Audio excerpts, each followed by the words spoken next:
El eterno Dios, el Padre, envió a su Hijo Jesucristo. Su Hijo Jesucristo, Él es el camino, es la verdad, es la vida, es la luz. Y Él es la gracia, esa gracia que necesitamos, a Jesucristo. Están cordialmente invitados a este programa, La Palabra de su Gracia, juntamente con el pastor Juan Cano.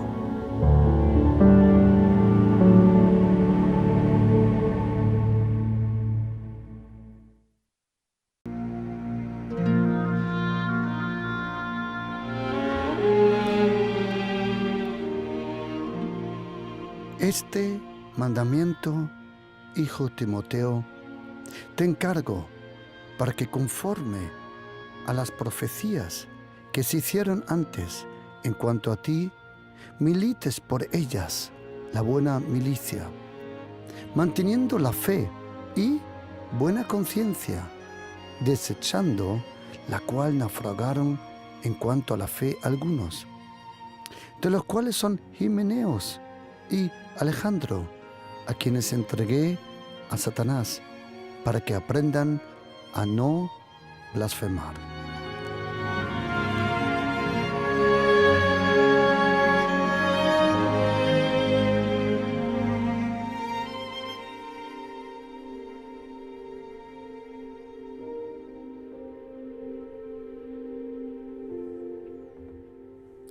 Este mandamiento, hijo Timoteo, te encargo para que conforme a las profecías que se hicieron antes en cuanto a ti, milites por ellas la buena batalla de la fe.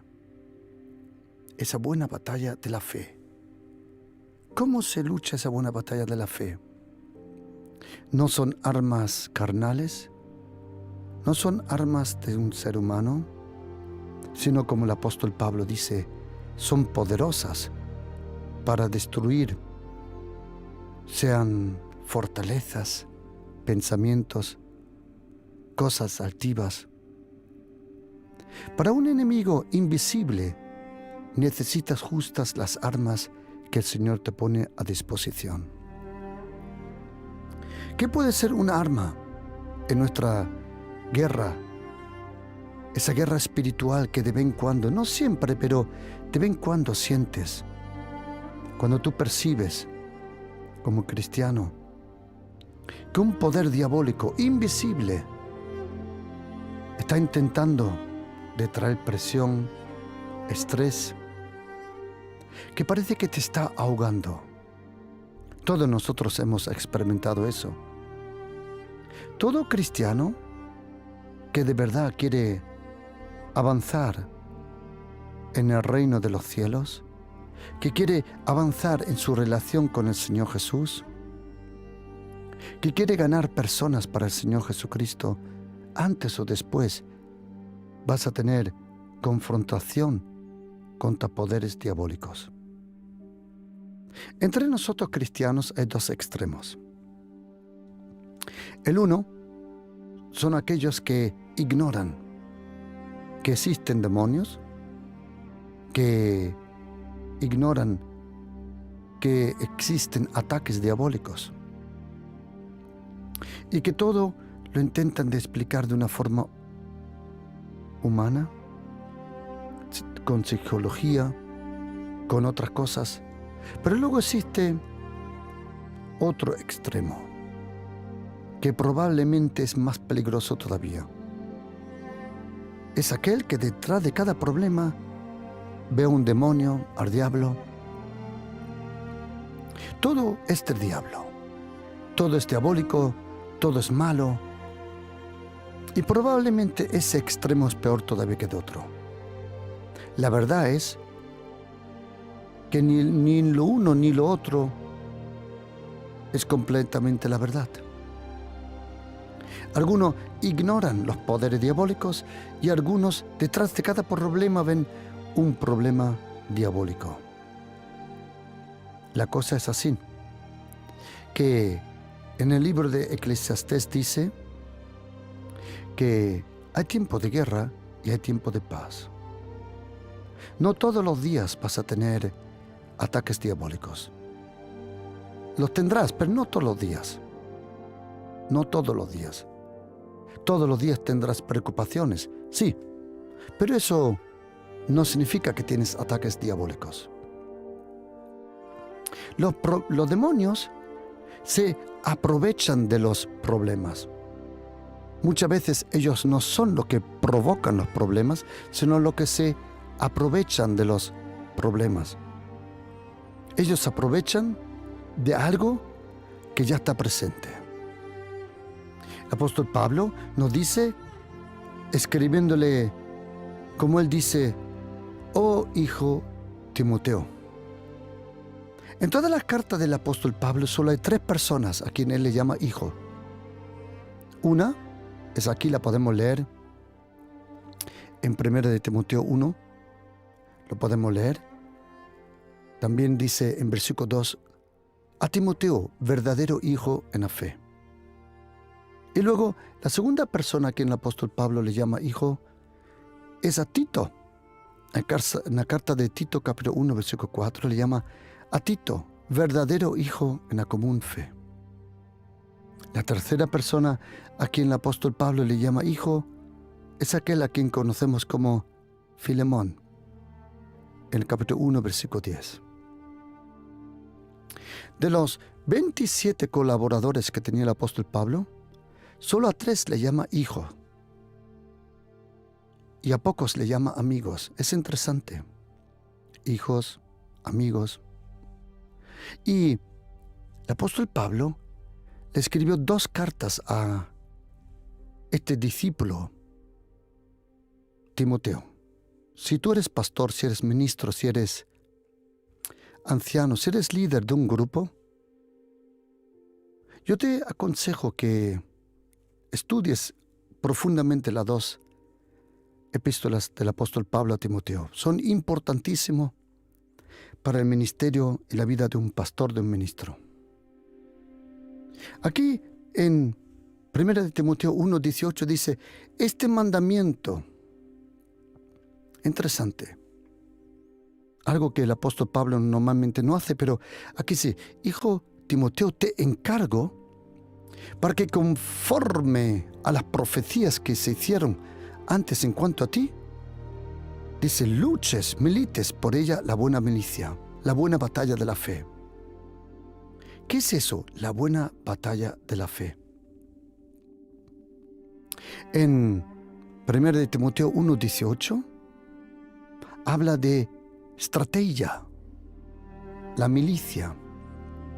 De ahí viene la palabra estratégica. Estrategia es el arte de la guerra.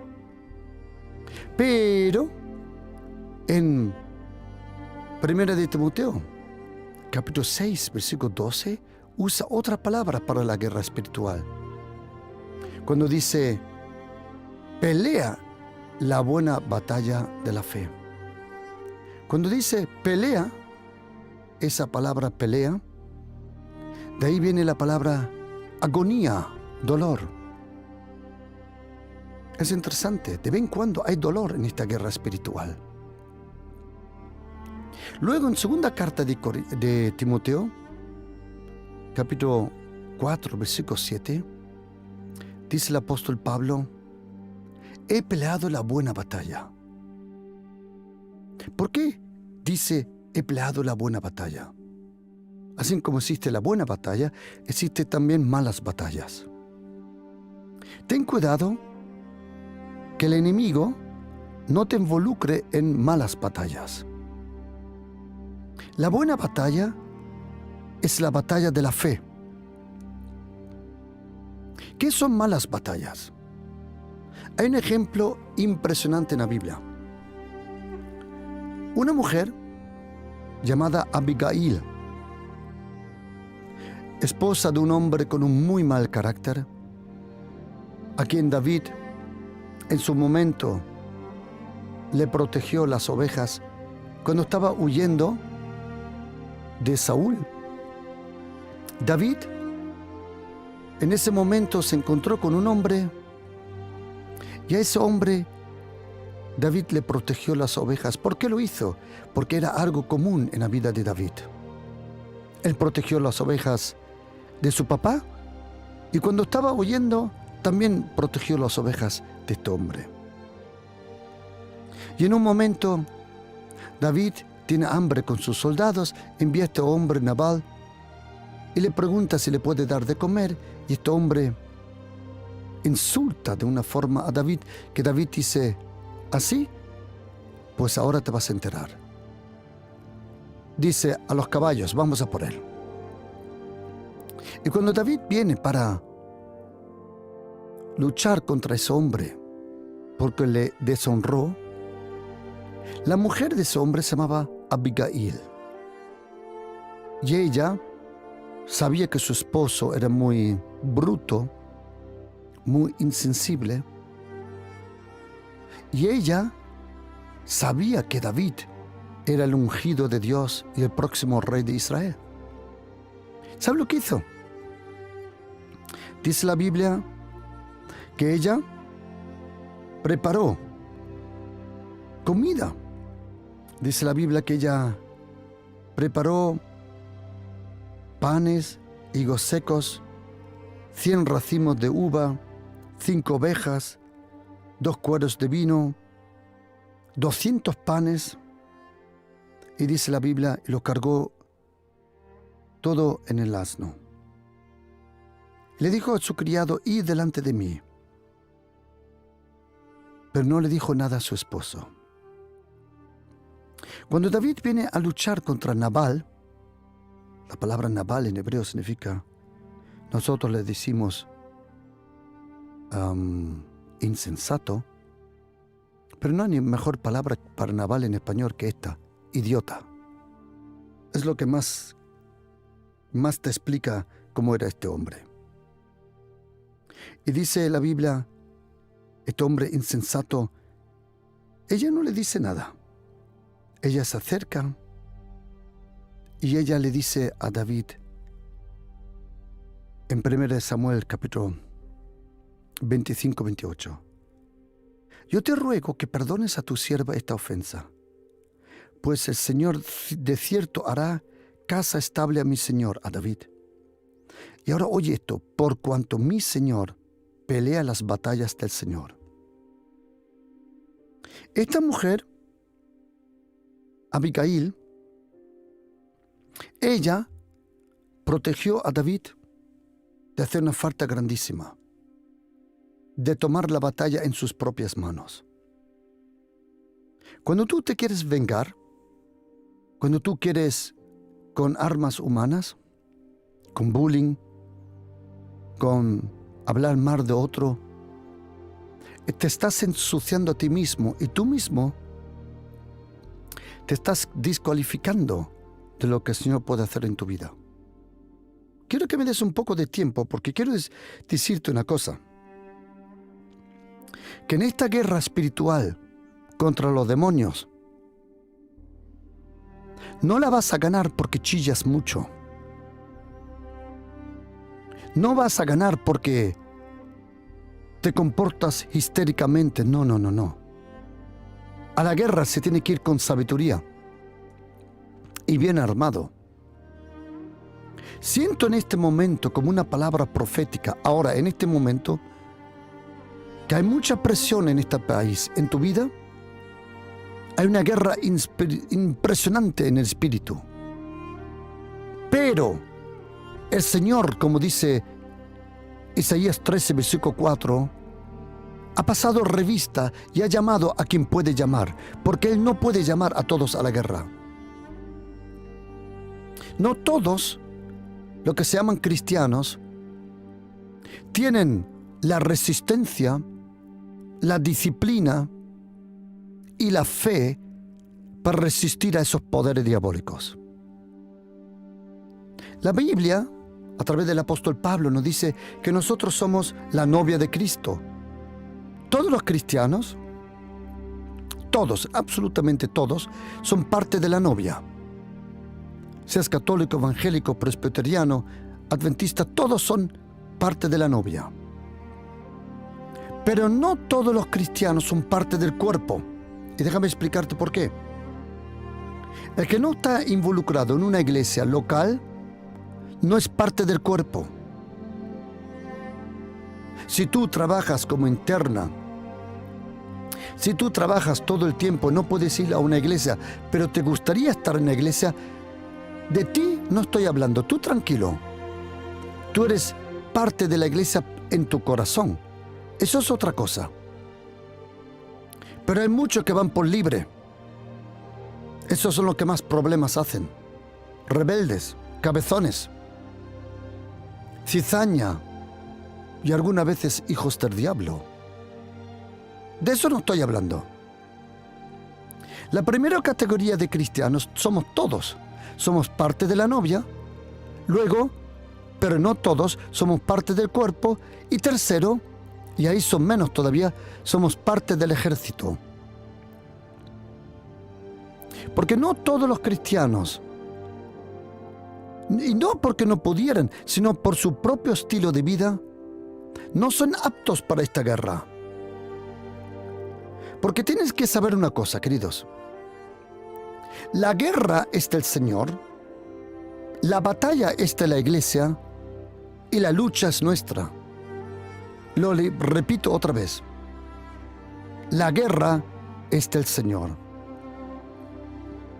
¿Dónde está escrito que la guerra es del Señor? Hay casi 20 versículos, bueno, tengo más de 20 versículos que dicen que la guerra es del Señor. Éxodo 14:14, Éxodo 15:3, Deuteronomio 1:30, Deuteronomio 3:22, Deuteronomio 20, versículo 4. Pero quiero ir con un versículo que tú conoces muy bien, a 1 de Samuel, capítulo 17. Ahí estaba todo el ejército de Dios, todo Israel. Y ahí aprendes una lección.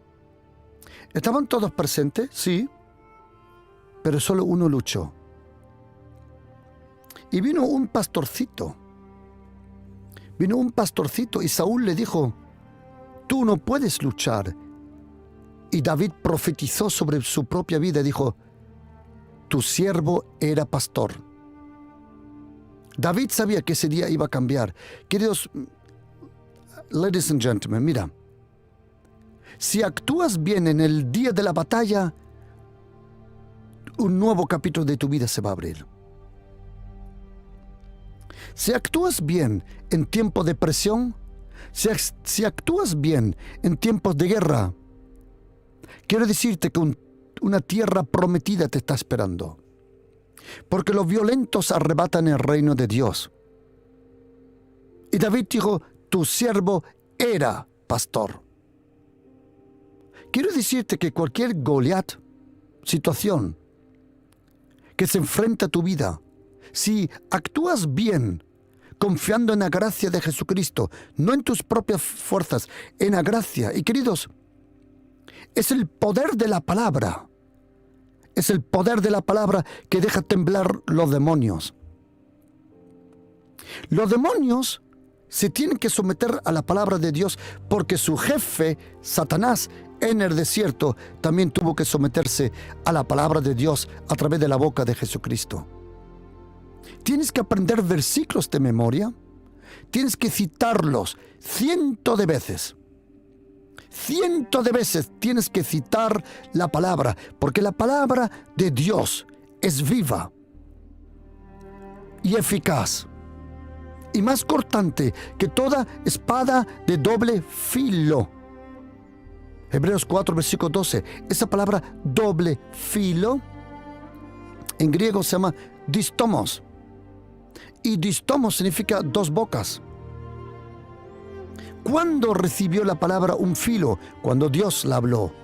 ¿Cuándo recibe el segundo filo? Cuando tú la proclamas. Proclama la palabra, lee la palabra, cree la palabra, lee la palabra. La Biblia es el libro lleno de energía de Dios. La palabra de Dios es viva. La palabra de Dios es una persona. La palabra de Dios contiene vida, luz, poder, eternidad. La palabra contiene la gracia. La palabra contiene el reino. Y David se enfrenta a este Goliat. 3 metros de altura. Algunos dicen, no, imposible. ¿Cómo iba a tener 3 metros de altura? Ay, my goodness. Déjame preguntarte una cosa. ¿Tú qué crees en el mono? Que de la gravitación, de los polvos, de la nada, hubo una implosión. De esa implosión hubo una explosión. De esa explosión hubo una extensión. De esa extensión vinieron gases. De esos gases hubo planetas, estrellas, gravitación, lluvia, agua, vida, células. Y tú estás aquí. Mira. Si tú crees eso, te felicito. Pero para mí es más fácil que un tipo tuvo 3 metros. Que un tipo tenga 3 metros, ¿cuál es el problema? Hasta hoy, el hombre documentado en los últimos 200 años más grande, con fotografía y todo, tenía 2,75 metros, era un americano.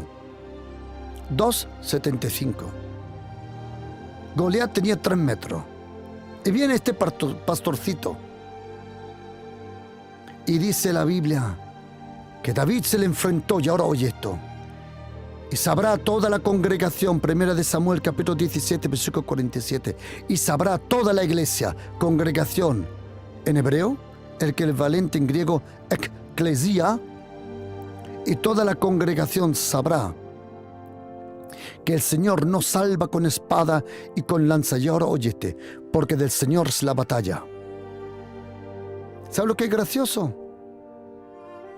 La guerra es del Señor, pero el que tiene que luchar eres tú. Y el apóstol Pablo le dice a Timoteo, Timoteo, lucha la buena batalla de la fe. Tienes que luchar esa buena batalla. Como él dice, la buena batalla. He peleado la buena batalla de la fe.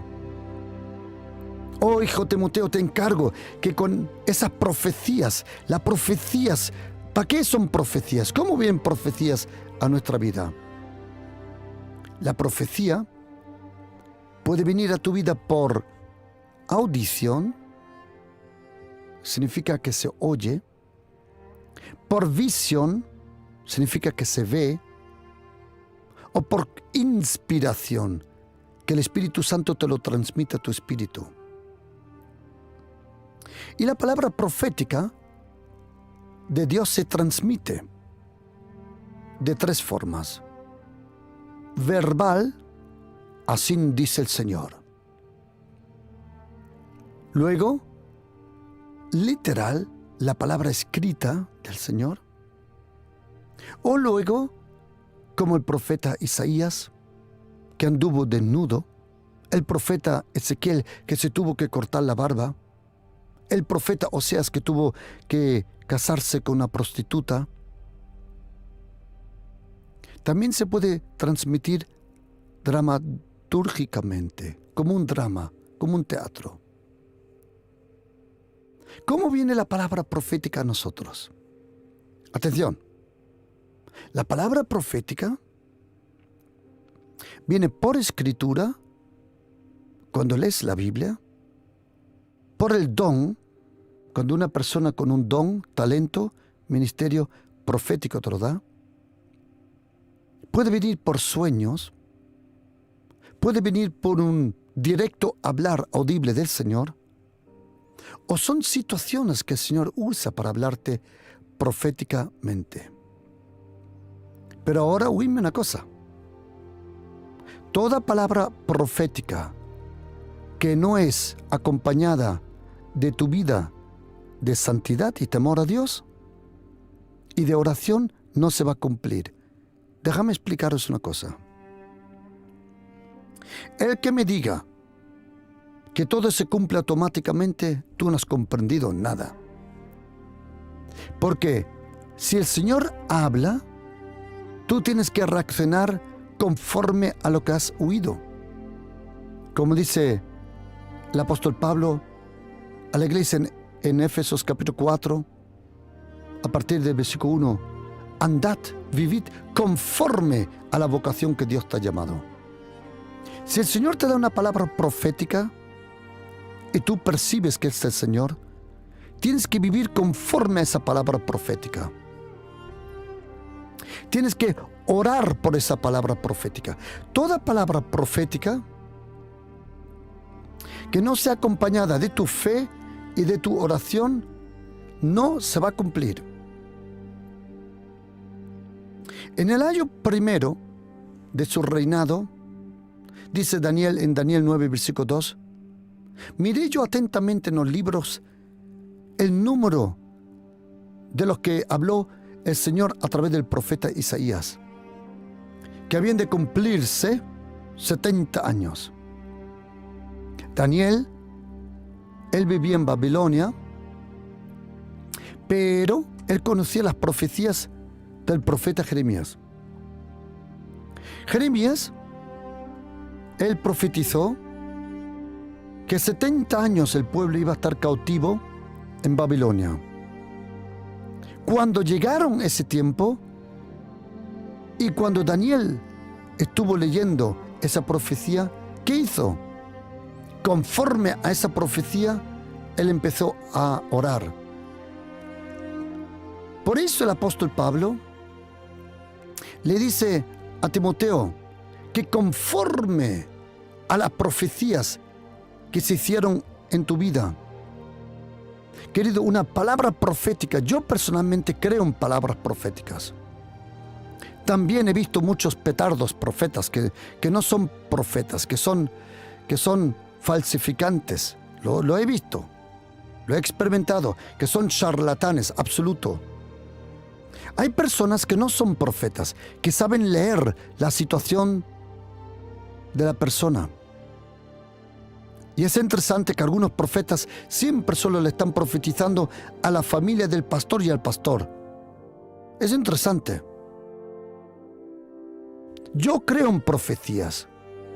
Yo conozco verdaderos profetas. Verdaderos profetas.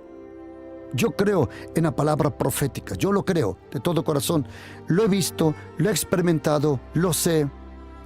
Y de vez en cuando el Señor, cuando voy a otra nación, a otro lugar que no conozco a las personas, el Señor me usa proféticamente. Pero también hay muchas personas que se inventan las cosas. Saben leer la situación, la necesidad de una persona y conforme a esa necesidad profetizan. Mayormente esas profecías a mujeres que no están casadas. ¿Por qué digo eso? Porque lo dice la Biblia. Lo dice el apóstol Pablo, lo dice Jesucristo, que esos falsos profetas mayormente se acercan a personas con una gran necesidad emocional también. Y usan esa necesidad emocional para lanzar, entre comillas, una de sus profecías. Come on. Yo sé que existen verdaderos profetas, verdaderos apóstoles, verdaderos pastores, evangelistas y maestros de la palabra. Existen de verdad. El problema es que hemos visto tantos, vamos a llamar payasos, que se nos ha ido las ganas. Os voy a contar de una cosa graciosa que me pasó hace poco tiempo. Estuve en un lugar en Centroamérica y había un profeta, que era un verdadero profeta. Pero yo siempre he tenido cuidado con los profetas, porque ningún profeta puede venir a tu iglesia para decirle a tu iglesia lo que tú tienes que hacer. Un profeta siempre tiene que estar sometido a un pastor. La autoridad máxima en la iglesia no es un apóstol ni un obispo, es el pastor. Jesucristo no dijo yo soy el buen obispo, Él no dijo yo soy el buen apóstol, Él dijo yo soy el buen pastor. Es el único que va a dar la vida por ti. Es la máxima autoridad. Un pastor es la máxima autoridad. Un apóstol es apostoleo, es un enviado. Pero eso lo vamos a tratar en otro momento. Y yo estaba en este país, Centroamérica. Yo tenía algo en mi corazón que estaba moviendo, orando, creyendo al Señor. Y vino este profeta que no sabía de nada. Y profetizó, me habló muchas cosas que eran exactamente lo que yo había hablado con el Señor. Y al último me dice, y sabes, pastor, percibo que no confías mucho en los profetas. Y le dije, claro, he visto tantos petardos tuyos, de tus colegas, que no os creo mucho. ¿Por qué? Mira, querido, yo creo en la palabra profética. A mí en mi vida me han dado realmente 4 profecías en toda mi vida, que todavía estoy por cumplir y estoy cumpliendo. Si tú necesitas cada semana, cada 2 semanas una profecía, es porque no tienes relación con el Señor. ¿Existen palabras proféticas? Sí. Pero cuando uno le recibe una palabra profética es para hablarla, tratarla, orarla, creerla, lucharla. Oh, Timoteo, lucha por esas profecías. Hay momentos que hay tanta presión en tu vida que solo proclamando la palabra, queridos oyentes, mirad, tenéis que coger versículos y proclamarlos una y otra vez hasta que esos versículos de lo invisible se convierten en una realidad visible en tu vida. Proclama la palabra, ora la palabra, proclámala cuando estás orando por la mañana. Proclama, la palabra de Dios en tu boca tiene un poder, el mismo poder que tenía en la boca de Dios el Padre. Hay que proclamar en el nombre de Jesús, y a los demonios no le venga de tonto. Querido, oíme una cosa. Si tú necesitas más de unos cuantos pocos minutos, o 2 o 3 minutos,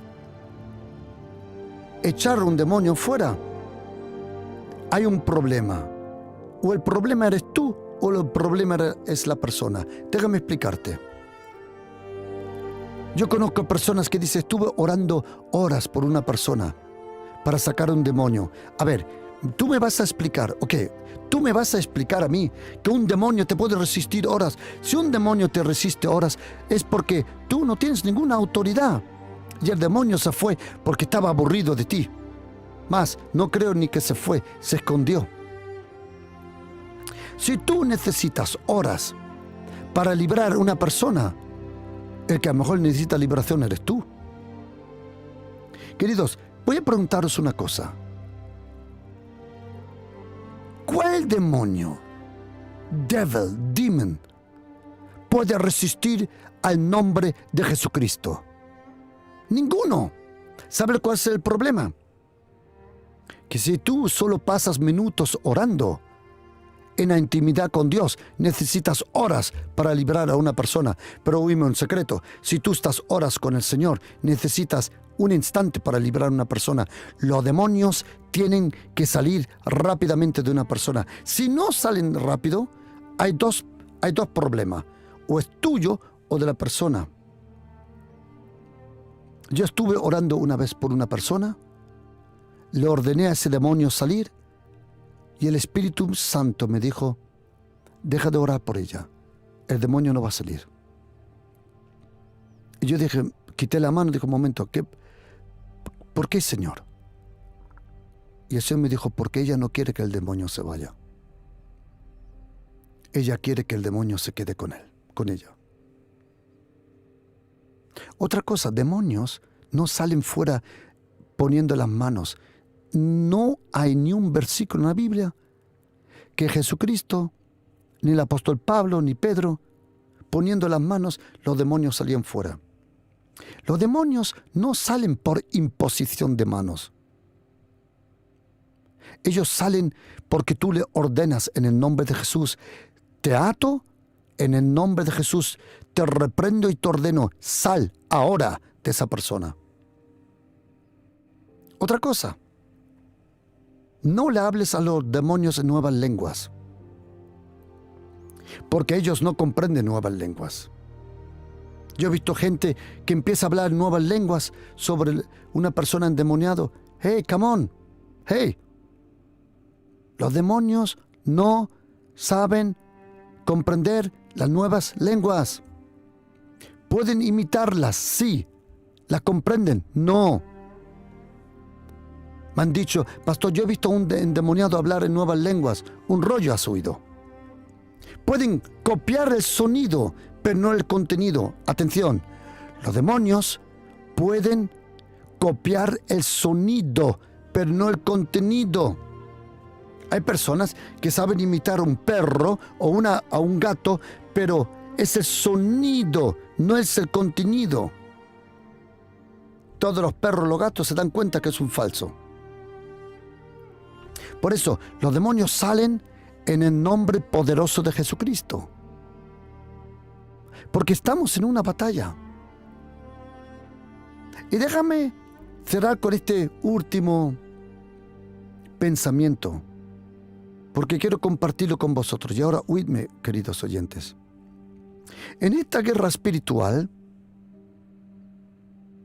la razón por que tú ganas y eres inaccesible y los demonios no te pueden tocar, como dice Salmo 20, versículo 1, literalmente en la Biblia hebreica Sturcandencia.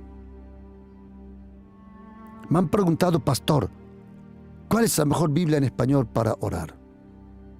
Primero, gracias a Dios que tenemos la Reina Valera, que es una buena Biblia. Pero me han dicho, ¿cuál es la mejor Biblia para estudiar, para avanzar en el reino de Dios, para crecer en el Espíritu? ¿Cuál es la mejor traducción? ¿Es la Reina Valera? ¿Es la Nueva Versión Internacional? ¿Es la Nueva Traducción Viviente? ¿Es la Biblia de las Américas? ¿Es Dios habla hoy? ¿Es la Biblia del...? Hay tantas buenas Biblias.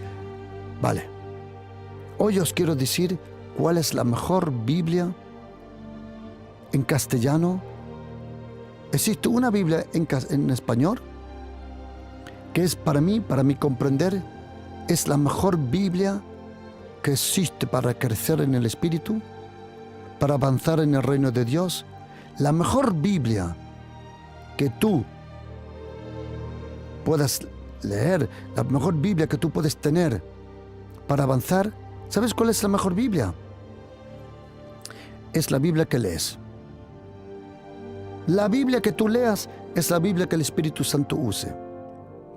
Mientras no sea una falsificación de los mormones o de los testigos de Jehová o de otros grupos sectarios. Yo personalmente te recomiendo la Reina Valera como Biblia básica, que luego puedes coger otras traducciones, pero coge la Reina Valera.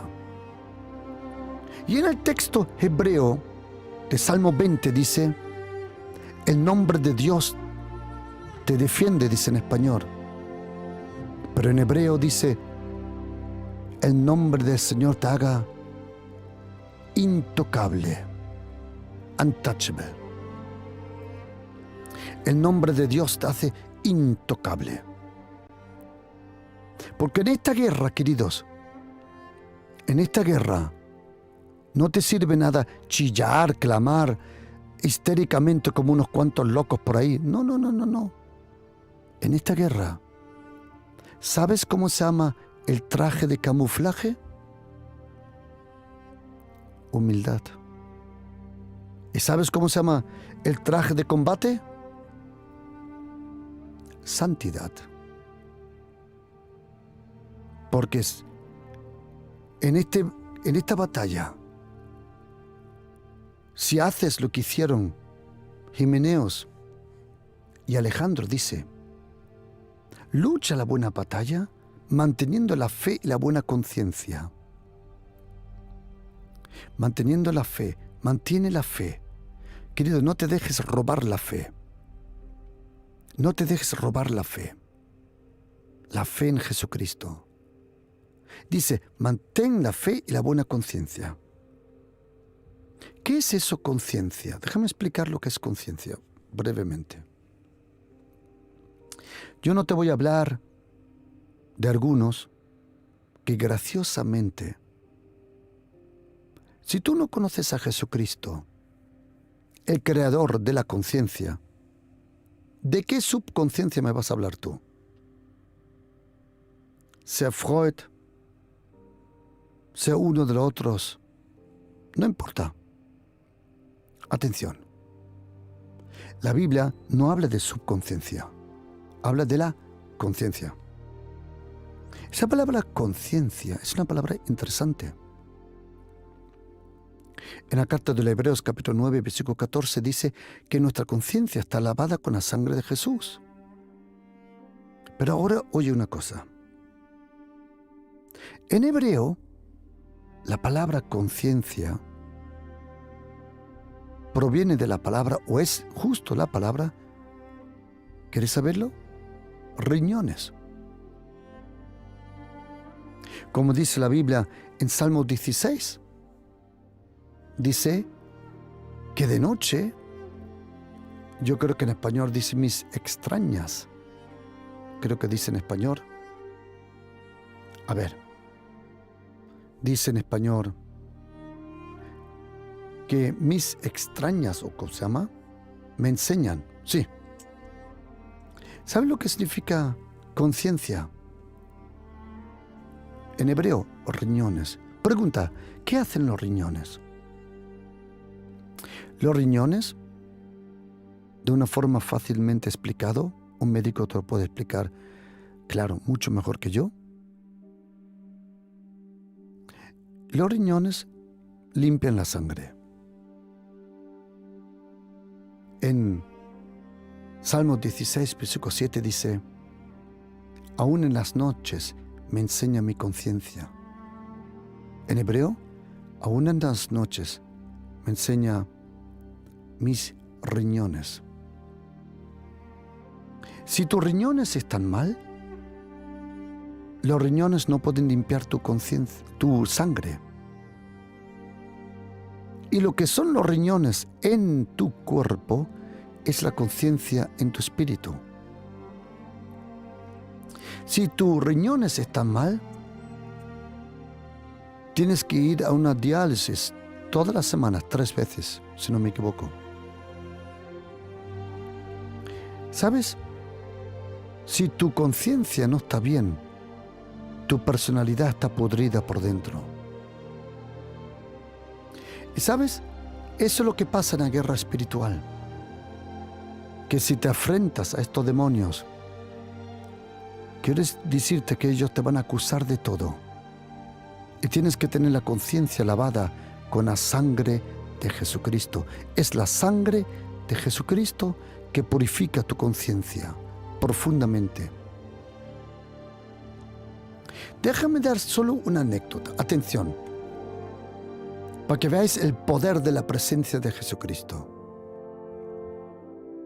En Juan capítulo 8, dice la Biblia que los fariseos trajeron a una mujer sorprendida en el acto mismo de adulterio.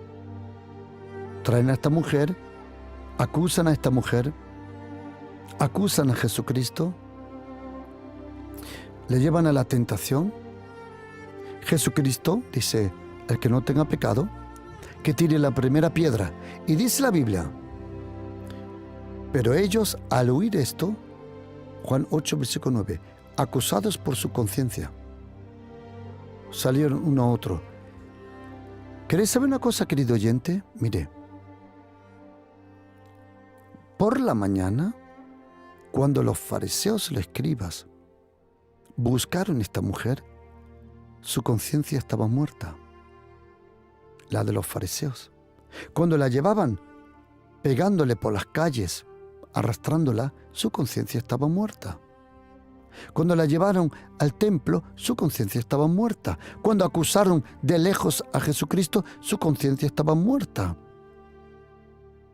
Cuando ellos se acercaron a Jesucristo, su conciencia empezó a funcionar de nuevo. Y de repente, ¿sabes lo que pasa? que hasta el más perverso, en la presencia del Señor, su conciencia empieza a funcionar de nuevo. Y en esta batalla contra esos poderes diabólicos, quiero decirte que lo primero que ellos hacen, te acusan, te quieren ensuciar, y tienes que ser firme en la gracia. Hay un pedazo versículo.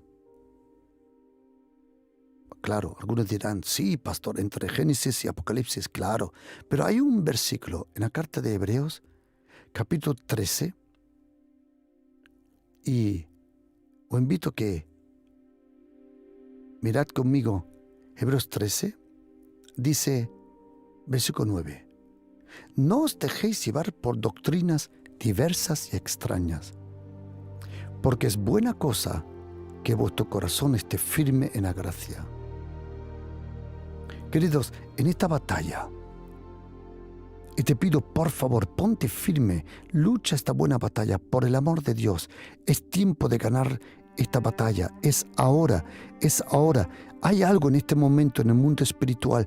Muchos cristianos son oprimidos, atacados. Ahora es el momento de atar el hombre fuerte.